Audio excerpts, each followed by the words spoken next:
Assalamualaikum, salam sejahtera. Saya Zulfikri Yusof. Ini adalah Agenda Awani siaran 28 Disember 2022, hujung tahun, dan pastinya ini adalah tempoh waktu yang digunakan sebilangan besar daripada kita untuk melancong.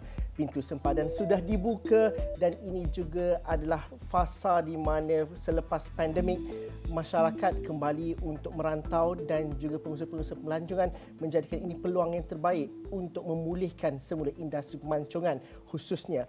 Malaysia antara negara ataupun seluruh dunia terjejas akibat pandemik COVID-19 dalam industri pelancongan. Kita pernah meraih sekitar 26.1 juta pelancong tahunan. Itu tahun 2019. Ianya menurun begitu drastik, 90% lebihnya kepada 0.1 juta pada tahun 2021.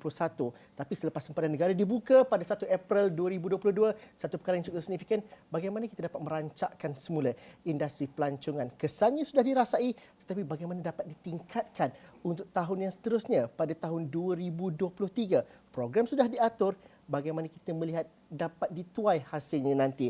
YB Khairul Firdaus Agbahan, Timbalan Menteri Pelancongan Seni dan Budaya, yang baru dilantik bersama kita dalam Agenda Awani pada malam ini. Energi baru itu juga kita mahukan untuk industri pelancongan. YB, kalau kita bercerita tahun 2023, tadi saya dah katakan 2022 kita bangkit dengan COVID-19, selepas COVID-19. 2023 sudah pasti banyak perancangan yang sudah diatur oleh pihak kementerian sejak beberapa bulan lalu. Namun apa yang kita dapat tunggu, apa yang kita dapat lihat dan kita jangkakan potensi pelancongan untuk tahun hadapan beberapa hari lagi? Pertama sekali, terima kasih Zul kerana sudi menerima kehadiran saya. Seperti yang kita tahu, industri pelancongan adalah industri yang paling terkesan sewaktu pandemik COVID berlaku. Dan kita pun tahu di Malaysia, industri pelancongan adalah salah satu penyumbang utama kepada pertumbuhan sosioekonomi negara. Pada tahun 2019, sebelum pandemik itu berlaku, industri ini menyumbangkan 15% kepada KDNK negara kita. Keduanya kita tahu juga COVID ni baru habis. So untuk kita pick up dari segi industri pelancongan bukannya boleh dilakukan dalam sekelip mata. Tetapi pemulihan tu kita sudah dapat lihat. Pada tahun ini saja seramai 7 juta pelancong dah masuk ke Malaysia. Dan kita yakin kita boleh melepasi target kita sekurang-kurangnya 9.5 juta pelancong pada tahun ini, dan pendapatan daripada pelancong-pelancong ini boleh mencecah hampir 27 bilion. Melihat kepada trend ini juga kita yakin dan kita very optimis sasaran itu dapat dicapai pada tahun 2022 sebanyak 9.5 juta pelancong. Dan ini akan mewujudkan sebanyak 26.8 bilion pendapatan kepada negara kita. Untuk tahun depan, MOTEC ada buat forecast-nya tersendiri dan kita tahu menteri kita yang baru dilantik, dia seorang menteri yang cukup agresif. Dia mahukan, kalau boleh, pelancong yang kita target pada tahun depan ditambah lagi 20 hingga 30%. Anggaran kita pada tahun depan mungkin 15.6 juta pelancong akan masuk ke negara kita dengan anggaran hampir 50 bilion perbelanjaan yang bakal dibelanjakan oleh pelancong. Sehubungan dengan itu, kita yakin pendapatan yang lebih tinggi dan influx pelancong ke negara kita pastinya akan melebihi daripada jangkaan kita semua. Yang paling penting untuk kita memastikan pelancong ini masuk ke negara kita ialah connectivity itu. Adakah dah pulih sepenuhnya? Kerana apabila kita buka sempadan, benar kita rasa macam bebaslah sikit pada bulan April lalu. Tapi sebenarnya bila kita tanya pengusaha pelancongan, mereka katakan connectivity itu masih lagi kurang. Ada pelancong-pelancong daripada negara-negara tertentu macam Jepun contohnya baru saja membuka sempadan, ataupun negara-negara tertentu baru saja membenarkan rakyat mereka untuk keluar. Apa yang kita dapat jangkakan 2023 connectivity itu? Inilah yang kita tengah usahakan supaya connectivity ini dapat dipertingkatkan.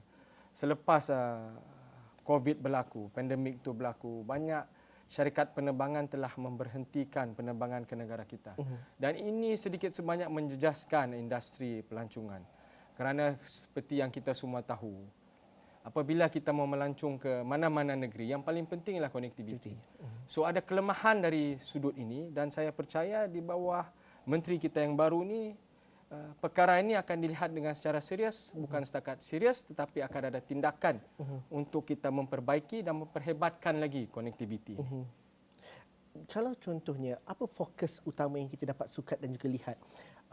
Pelancong domestik menjadi satu penggerak kepada pengusaha pelancongan sebelum pintu sempadan dibuka.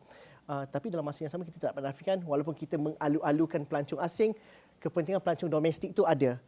Saya pasti ada juga program yang sangat-sangat spesifik kepada menggalakkan pelancongan-pelancongan tempatan untuk melancong dalam negara dan juga bagaimana kita melihat fokus tourism Malaysia itu yang bagaimana, apa package-package, apa jenis tarikan ataupun strategi bersasar yang dilakukan. Pasukan kita di Tourism Malaysia sedar tentang perkara yang Zul cakap sebentar tadi. Itu sebabnya kita memfokuskan pelancongan domestik itu dengan bersungguh-sungguh. Dan kita telah melancarkan kempen baru yang dipanggil Inilah Masanya Cuti-Cuti Malaysia untuk kita melonjakkan lagi momentum promosi di industri pelancongan domestik. Tagline Inilah Masanya adalah satu seruan untuk rakyat Malaysia secara keseluruhannya untuk memberikan sokongan penuh kepada industri pelancongan domestik selepas daripada pandemik COVID-19 ini. Bukan apa, kita tahu dalam keadaan negara kita sekarang ni, rakyat ataupun kebanyakan kita hidup dalam keadaan yang cukup tegang. Tegang pertama disebabkan baru habis pilihan raya satu, keadaan politik yang tidak begitu cantik. Kedua ialah economic crisis itu sendiri, masalah ekonomi. Ketiga juga disebabkan pandemik COVID itu selama 2 tahun. So kita semua rasa tertekan. Disebabkan perkara inilah pasukan kita di Tourism Malaysia melihat perlunya ada kesedaran lebih dan perlunya kita merakyatkan industri pelancongan ni supaya semua orang boleh melancong di negara kita dalam keadaan yang ceria, penuh kasih sayang dan yang paling penting supaya ianya dapat dilakukan dalam keadaan yang affordable. Kalau terlampau mahal pun tak boleh kita melancong, betul tak? Tapi kalau dalam keadaan yang selesa dan dalam keadaan yang berpatutan, industri kita dari segi domestik tu dapat dipertingkatkan. Datuk YB, belum Datuk lagi. YB dari Sabah. Ya. Tapi kalau kita cerita pasal hal domestik, kita cerita pasal mampu milik affordable, ramai yang kata orang Semenanjung jarang nak ke Sabah sebab itu tiket kapal terbang mahal dan sebagainya. Tapi produk pelancongan, kalau saya ambil contoh Sabah itu sendiri, ada pelbagai di situ, daripada budaya, ekoturismnya, sampailah kena shopping ikan bilis mata biru dan sebagainya, semua ada di Sabah. Cuma tinggal lagi ada yang menjadi alasan kepada kos itu masih lagi jadi penghalang. Jadi orang di Semenanjung ambil pilihan untuk pergilah ke selatan Thailand dan sebagainya. Bagaimana mindset dia dapat diubah? Bagaimana strategi yang baru kita boleh lakukan supaya dalam negeri itu boleh kita lebih galakkan lagi dan juga banyak lagi produk-produk. Saya mengambil contoh Sabah tadi itu yang boleh digalakkan lagi dan juga dapat dikembangkan lagi potensinya, khususnya pelancong-pelancong domestik ini. Itulah ramai yang kita tahu juga apabila mereka ke Sabah dan Sarawak seakan-akan adalah satu percutian luar daripada Malaysia kerana perjalanan itu agak jauh. Tetapi yang seperti Zul cakap, kengkangannya adalah kos perbelanjaan ke sana. Itu sebabnya baru-baru ni menteri saya, menteri pelancongan kita ada berjumpa dengan industri penerbangan kalau boleh buat sedikit kajian dan sedikit timbang rasa. Murahkanlah sedikit penerbangan tiket ni. Ada agak pelik juga kita lihat. Kalau hujung tahun harga tiket akan mahal. Tapi kalau bukan peak season pula murah. So benda-benda ini yang boleh sedikit sebanyak menjejaskan industri pelancongan kita di negeri Sabah dan juga Sarawak. Dan kita tahu di Sabah ni macam-macam ada. Dia punya potensi pelancongan memang luar biasa. Orangnya pun baik, orangnya mesra, keindahan semula jadi itu bukan tak ada tempat lain kan? Tak ada tempat lain. Kalau mau gunung ada gunungnya. Kalau mau laut ada lautnya. Laut kalau nak di dalam laut tu pun ada. So benda-benda ini kita perlu perhebatkan lagi supaya saudara-saudara kita di Semenanjung boleh mempelajari pelbagai perkara yang berkaitan dengan Sabah dan Sarawak. Cuma kekangan yang Zul perkatakan tadilah, masalah kos penerbangan, masalah perbelanjaan ke sana tu ada agak tinggi.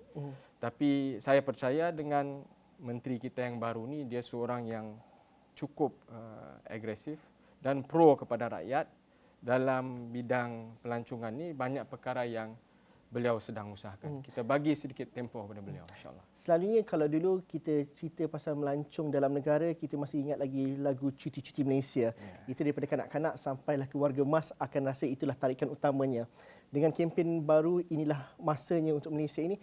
Ada tak perkara yang boleh dijadikan sesuatu yang rakyat bila nak pergi melancong itu dia teringat ada spesifik kempen ataupun lagu yang dapat menggalakkan dan juga dapat memberikan mereka rasa teruja untuk melancong dalam negara khususnya? Ya, sekarang program yang baru kita anjurkan adalah seperti Jom Cuti Malaysia, JCCM Travel Fair. Basically dalam anjuran ini kita menawarkan penjualan pakej percutian, tambang dan tiket masuk pada harga yang menarik. Seperti yang saya cakap tadi, kita mahu merakyatkan industri pelancongan ni supaya semua rakyat Malaysia dapat menikmati promosi ini dan dapat menikmati pelancongan kita di negara kita. Dan bagi menyemarakkan lagi kempen ni, kita pun ada buat satu kempen yang baru melalui platform pengiklanan dan juga media tempatan. Kita wujudkan satu lagu berjudul Masanya Telah Tiba yang dinyanyikan oleh Nick Kristina, hasil gubahan komposer Anand Kumar. Liriknya disediakan oleh James Boyd. So perkara-perkara ini kita akan pastikan ianya dapat dilaksanakan bukan setakat melalui kata-kata, tapi tindakan tu yang paling penting. Dan yang paling penting, kita sebagai rakyat Malaysia dapat merasai segala bentuk promosi yang telah dilakukan oleh kementerian, terutamanya Tourism Malaysia, supaya orang Malaysia, rakyat kita dapat mengecapi sebenar-benarnya apakah Malaysia itu sebenarnya. Masanya telah tiba, lebarkan sayapmu, terbang kembali. Semuanya ada 7 destinasi, di kota atau desa, menyambut mesra bertemu kembali. Semuanya turut serta cuti-cuti Malaysia.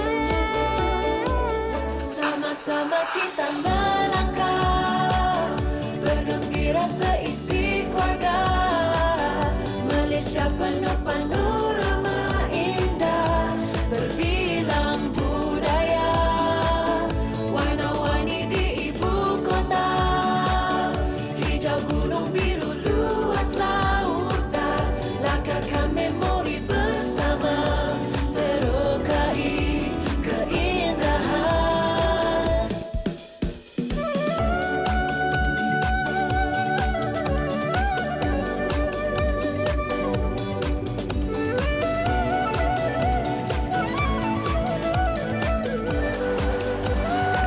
Sama-sama kita melangkah, bergembira seisi keluarga. Malaysia penuh panorama indah, berbilang budaya, warna-warni di ibu kota. Hijau gunung, biru luas lautan, lakakkan memori bersama, terokai keindahan. Cuti-cuti Malaysia.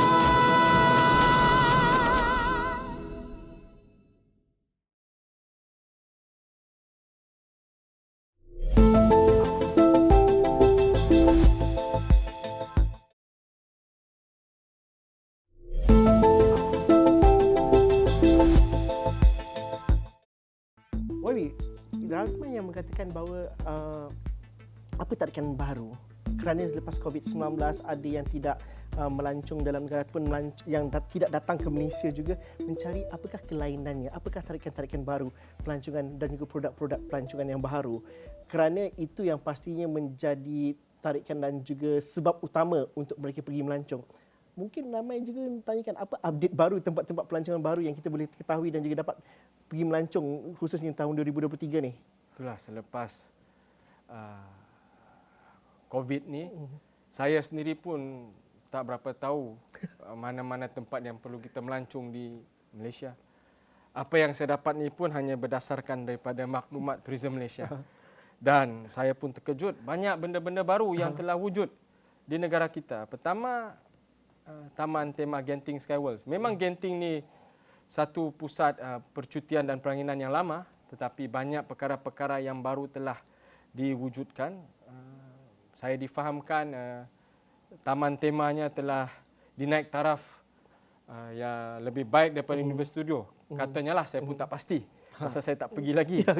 Tapi saya yakin taman tema itu adalah salah satu tarikan yang baru. Kedua adalah Menara Merdeka 118. Saya difahamkan ini adalah bangunan yang kedua tertinggi selepas Burj Khalifa di Dubai. Dan banyak tarikan yang kita boleh lihat di menara itu yang bakal dibuka pada tahun depan, awal tahun depan. Ketiganya saya difahamkan Sunway Resort Kuala Lumpur.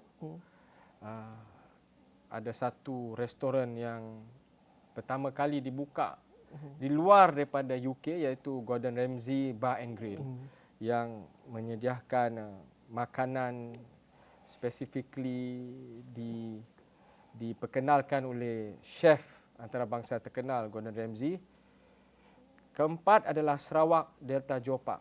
Ini adalah merupakan geopark pertama di Sarawak. Keluasan hampir 3,000 km persegi, melibatkan daerah Kuching, Bau dan Lundu. Merangkumi beberapa geotapak, tapak budaya dan biotapak seperti Kuching Wetlands National Park yang menjadi habitat kepada payah bakau monyet proboscis, buaya dan ikan lumba-lumba Irrawaddy. So benda-benda ni yang ramai rakyat Malaysia tak tahu. Sebenarnya, ya. Itu sebabnya kita pun minta Tourism Malaysia memperhebatkan lagi promosi-promosi, terutamanya banyak keindahan yang ramai rakyat kita tak tahu. Contohnya macam di Sabah kita ada National Park. National Park ni dia punya keindahan lebih kurang macam di New Zealand. Tak perlu kita pergi New Zealand pun, lagi murah, lagi dekat. Kuching Wetlands National Park adalah salah satu tapak ramza dengan perlindungan di bawah Undang-Undang Perhutanan, Taman Negeri dan Tanah. Memang satu keindahan semula jadi yang luar biasa. Itu sebabnya cukup kalau sebenarnya kita melancung di dalam Malaysia ni, bolehlah kita merangkumi keseluruhan dunia dah sebenarnya. Bila YB sebut mengenai tapak semula jadi, kalau contohnya di Kinabatangan itu, kadang-kadang orang Malaysia pun tidak sedar kehebatannya itu, sehingga kan masyarakat daripada luar negara lebih banyak mengunjungi tarikan-tarikan pelancong yang sebegini. Justru bagaimana tadi YB kata tak perlu pergi ke New Zealand pun, banyak lagi yang ada dalam negara kita. Bagaimana kita nak memberikan informasi-informasi ini dan juga memberikan dalam bentuk package yang lebih menarik kepada pelancong-pelancong? Kerana sumber maklumat tu kadang-kadang ada tetapi belum tentu capai dan juga dapat menarik perhatian masyarakat secara khususnya. Apa nak digiatkan lagi YB untuk tahun depan? Baru-baru ni kementerian ada melakukan kolaborasi dengan GoPro APEC Camp. So kolaborasi ni dilakukan dengan 19 GoPro content creators daripada Malaysia, Thailand, Philippines, Australia, Indonesia, India. Yang antarabangsa ni? Antarabangsa. Level dia memang luar biasa. Dan mereka mempunyai banyak followers di setiap dunia. Dan ini sebabnya kita perlu engage dengan mereka ini. Dan mereka lah yang akan memaklumkan kepada dunia betapa indahnya sebenarnya Malaysia ni. Bagi pasaran domestik pula, kita ada 50 influencer tempatan di seluruh negara, termasuk Sabahnya, Sarawaknya, Pahang dan Terengganu. Di sini kita bekerjasama dengan mereka untuk mereka mempromosikan keindahan kita di negara dan tempat-tempat menarik yang boleh kita lawati melalui platform online-nya, social media-nya, dan juga yang paling penting kerjasama di antara online travel agent seperti Shopee Malaysia. Kalau dari segi domestik, kalau dari segi antarabangsa pula kita ada kerjasama yang begitu baik dengan Expedia dan Traveloka. Perkara-perkara inilah salah satu penekanan baru di dalam tourism Malaysia. Kerana kita percaya kalau kita ikut cara konservatif, maklumat itu tidak boleh sampai dan tidak tercapailah matlamat kita di dalam kementerian itu. Tapi di kementerian juga sudah pasti kita ada dasar pelancongan negara 2020-2030 contohnya, ada sasaran, kita ada banyak kelebihan-kelebihan dan juga potensi yang sudah pun kita kenal pasti. Blueprintnya juga sudah ada, tinggal lagi nak dilaksanakan. Bagaimana kita memahami, adakah kita di landasan yang di mana? Kita tahu dengan dasar itu 2020 tertangguh juga kerana COVID-19. Tapi untuk pelaksanaan itu kita perlu cepat lagi untuk berada dalam pecutan yang lebih hebat lagi untuk memastikan bahawa apa yang dah dirancang itu dapat dilaksanakan dengan lebih hebat. Apa fokus dan juga apa lonjakan yang kita perlukan lagi dan juga sedang dilakukan sekarang ini? Saya setuju dengan pendapat Zul. Itu sebabnya industri ini kita perlu, dia dynamic. Industri ini is very dynamic. Kita perlu lihat dalam keadaan trend itu. So, pentingnya kita memahami trend yang telah ataupun sedang berlaku di dalam industri. Itu sebabnya satu dasar pelancongan negara telah diwujudkan. Dasar pelancongan ini dipanggil Dasar Pelancongan Negara 2020 sehingga 2030. It's a 10-year plan. So, kementerian akan memastikan Malaysia adalah sebagai top of the mind ecotourism destination of the world. Berdasarkan tarikan semula jadi yang ada di negara kita, kelestarian sumber boleh memacu pertumbuhan ekonomi itu sendiri. Dan ini adalah salah satu cabang yang baru untuk kita mempertingkatkan lagi ekopelancongan. Bukan setakat mempertingkatkan ekopelancongan itu, tetapi kita tahu industri pelancongan ini dia punya spillover itu bagus dari segi ekonominya. Dia sekarang ni kalau kita lihat, mana-mana pelancong kalau dia nak pergi sesuatu negara atau sesebuah negara, dia akan beli tiket online. Apabila dia beli tiket online, dia bukan hanya beli tiket, dia akan cari tempat tinggal. Dia akan cari siapa yang akan bawa dia di negara tu. Dia akan melihat mana-mana tempat yang dia boleh pre-book dulu. So, economic spillover tu memang orang bilang dia direct tau, luar biasa. So, itu sebabnya kita perlu memastikan industri pelancongan ni betul-betul dipergiatkan, bukan hanya setakat industri pelancongan itu, tetapi ia boleh mewujudkan peluang pekerjaan yang sungguh banyak. Keduanya juga kita tahu, tourism sedar beberapa pasaran yang kita telah kenal pasti pada tahun 2023, iaitu dia melibatkan beberapa segmen. Segmen pertama ialah perfilman, kedua perkahwinan, ketiga gastronomi, keempat hipster dan juga sukan. Industri perfilman ni, bagi segmen perfilman ni kita bekerjasama dengan Finas. Kerana kita mahu apa orang cakap, produksi luar negara tu syuting supaya diorang boleh berlakon di Malaysia berdasarkan dengan ekopelancongan yang kita ada, dengan keindahan yang kita ada. Kerana ini boleh mempromosikan negara kita secara langsung. Dan perbelanjaan untuk kita membuat promosi tidak tinggi kerana mereka yang akan berbelanja dan mereka akan menyediakan semuanya. Cuma di pihak kita, kita kena memudahkan mereka lah. Jangan kita menyusahkan mereka. Masalah kita selalu menyusahkan mereka, itu sebabnya mereka tidak datang. Keduanya ialah dari segi perkahwinan. Baru-baru ni di Sabah ada satu keluarga daripada negara India. Satu keluarga yang cukup kaya raya.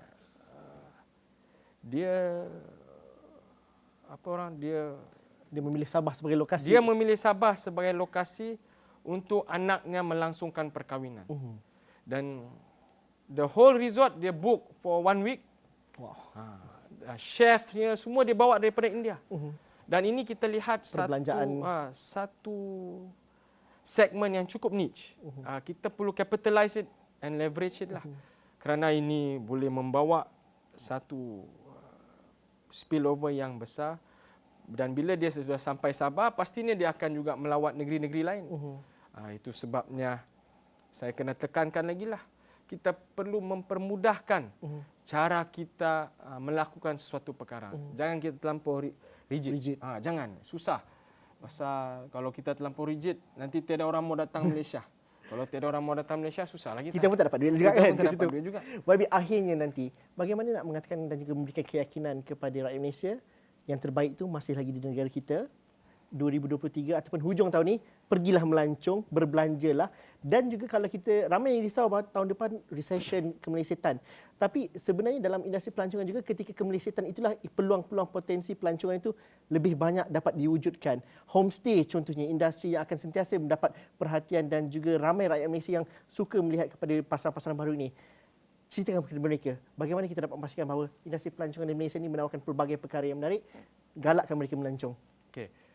Pertama, kita perlu memperhebatkan konektiviti kita. Itu sebabnya pada tahun 2024 di Langkawi kita akan menjadi tuan rumah Roots Asia. Di sinilah industri penerbangan yang hebat belaka akan berkumpul dan membincangkan bagaimana boleh mempertingkatkan rangkaian laluan merentasi rantau ini. Keduanya seperti yang Zul sebutkan tadi. Perlu ada satu pendekatan baru untuk kita menyedarkan rakyat kita, terutamanya golongan muda dan pertengahan. Bahawasanya tidak perlu kita keluar negara itu semata-mata barulah dipanggil sebagai satu pelancongan. Kita di Malaysia ini pun sudah sebenarnya cukup hebat dari sudut yang Zul perkatakan tadi. Cuma sekarang pertama kita perlu memastikan setiap package dan setiap perkhidmatan yang kita mahu berikan ianya dalam orang bilang affordable punya range. Kita tak boleh membebankan pelancong domestik ini dalam keadaan mereka perlu membayar dengan lebih mahal. Kerjasama di antara pihak penerbangan dan juga industri pelancongan tu mesti dieratkan lagi. Dia tak boleh one way, it has to be two way, dan tak boleh lagi silo. Kau buat kau punya cara, saya buat saya punya cara. Dan inilah di mana kementerian melihat sebagai satu fokus yang paling penting untuk kita mendekatkan semua industri pelancongan kita di Malaysia supaya ianya betul-betul dapat dirasai oleh semua. Dan kita harap juga itu dapat dirasai oleh pengusaha pelancongan dan juga pelancong juga nanti, khususnya di peringkat domestik. Terima kasih YB kerana bersama kami. Zul for having me. Bersama kami dalam agenda Awani pada malam ini. Terima kasih juga kepada anda yang menonton. Mungkin anda sedang melancong sekarang ini, tapi yang pastinya 2023 juga banyak lagi event ataupun banyak lagi inisiatif yang dilakukan oleh Tourism Malaysia dan juga pihak kementerian untuk memastikan bahawa industri ini dapat dipulihkan secara sepenuhnya. Itu yang kita mahukan untuk sinar tahun 2023 nanti. Sekian saja agenda Awani untuk malam ini. Assalamualaikum dan salam sejahtera. Kita jumpa lagi.